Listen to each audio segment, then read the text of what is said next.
ई आकाशवाणी गोरखपुर। अब रउआ सभे विकास राय से समाचार सुनी। अयोध्या के श्री राम मंदिर में रामलला क प्राण प्रतिष्ठा के बाद पहिला दिवाली पर आयोजित हो रहल भव्य दीपोत्सव में विश्व कीर्तिमान बनावे बदे 25 लाख से बेसी दिया बरले क सिलसिला शुरू हो गईल हौ। एकरे खातिर Guinness book of world records क टीम कल्हिए से अयोध्या पहुंच के दियन क गिनती शुरू कर दिहले रहल। वहीं पूरा अयोध्या में करीब 35 लाख से बेसी दिया बारल जा रहल हौ। दीपोत्सव में मुख्यमंत्री योगी आदित्यनाथ के साथे बतौर मुख्य अतिथि केंद्रीय पर्यटन और संस्कृति मंत्री गजेंद्र सिंह शेखावतो मौजूद हवें।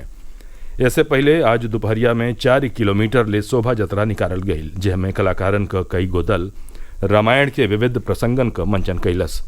शोभा जतरा के प्रदेश क पर्यटन और संस्कृति मंत्री जयवीर सिंह हरियर झंडी दिखा के रवाना कैलें। शोभा जतरा क श्रद्धालु जगह जगह फूल बरसा के स्वागत कैलें।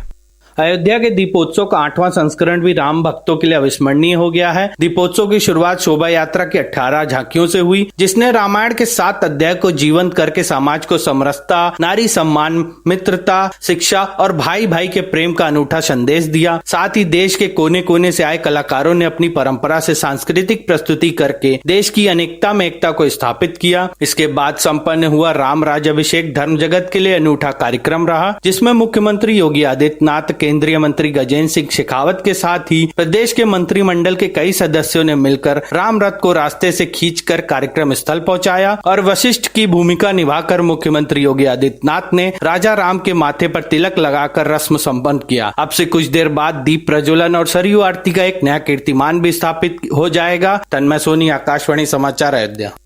प्रदेश का मुख्यमंत्री योगी आदित्यनाथ दिवाली के पावन अवसर पर प्रदेशवासियों के बधाई और शुभकामना देत प्रभु श्री राम से उनके सुख समृद्धि और मंगलमय जिंदगी का कामना कैले हवें। इलाहाबाद हाईकोर्ट उत्तर प्रदेश जल निगम के बरिस 2021 में विभाजित कई गईले से पहले भइल जूनियर इंजीनियर, सहायक इंजीनियर, रूटीन ग्रेड क्लर्क के साथे 1314 पदन क भर्ती में दागी मिलल 169 उम्मीदवारन का चयन निरस्त कर दिले हो। सतही बाकी 163 चयनित उम्मीदवारन का नियुक्ति मेरिट के हिसाब से करे का निर्देश दिले हो। न्यायमूर्ति अजित कुमार, समराह अहमद के साथ सैकड़ों और याचियन क 32 याचिका के निस्तारित करत ई आदेश सुनौलें। प्रदेश के मुख्य सचिव मनोज कुमार सिंह कहलें कि प्रदेश सरकार आधार कार्ड का उपयोग कई के प्रदेश में जीरो पॉवर्टी स्कीम का शुरुआत कर रही हो। वहाँ के कहलें कि प्रदेश में सखी योजना महिला लोगिन का सशक्तिकरण बदे महत्वपूर्ण हो, जिसमें उनकर सुरक्षा, स्वास्थ्य और वित्तीय सशक्तिकरण पर ध्यान दिहल गयल हो। यह योजना में आधार का खास योगदान हो। मुख्य सचिव आज लखनऊ में आधार से जुड़ल योजनन का प्रभाव के बढ़ावे बदे एगो राज्य स्तरीय कार्यशाला के संबोधित करते रहलें। वहाँ के कहलें कि आधार का मदद से लाभार्थी के पहचान का पुष्टि होले, जैसे धोखाधड़ी का संभावना कम हो जाला। वहाँ के कहलें कि सरकार की ओर से दिहल जाए वाली आर्थिक मदद सोझे लाभार्थी लोग इनके खाता में पहुँचावल जा सकेला। प्रदेश में रियल एस्टेट कारोबारियन पर सख्ती करत स्टैंप और रजिस्ट्रेशन विभाग फ्लैट, मकान चाहे जमीन का पंजीकरण के समय अनुबंध के अनिवार्य कह दिले हो। अनुबंध न करौले पर रजिस्ट्री के समय स्टाम्प चोरी में कार्रवाई कैले के सतही जुर्मानो लगावल जाई। रियल एस्टेट रेगुलेटरी अथॉरिटी यानी रेरा अलगे से कार्रवाई करी। स्टाम्प और पंजीयन मंत्री रविंद्र जायसवाल ये जानकारी देत बतौलें कि 90% मामलन में जमीन और फ्लैट का पंजीकरण करत समय अनुबंध ना ही कैल जाला। बिल्डर खाली रसीद काट देलें, ऐसन में उनके पर कार्रवाई नहीं हो पावेला। वहाँ के कहने की ऐसा मामला रेरा के दायरा में तब्बे आवेला जब परियोजना पंजीकृत होला और बिल्डर आ ग्राहक के बीचे अनुबंध भइल रहेला।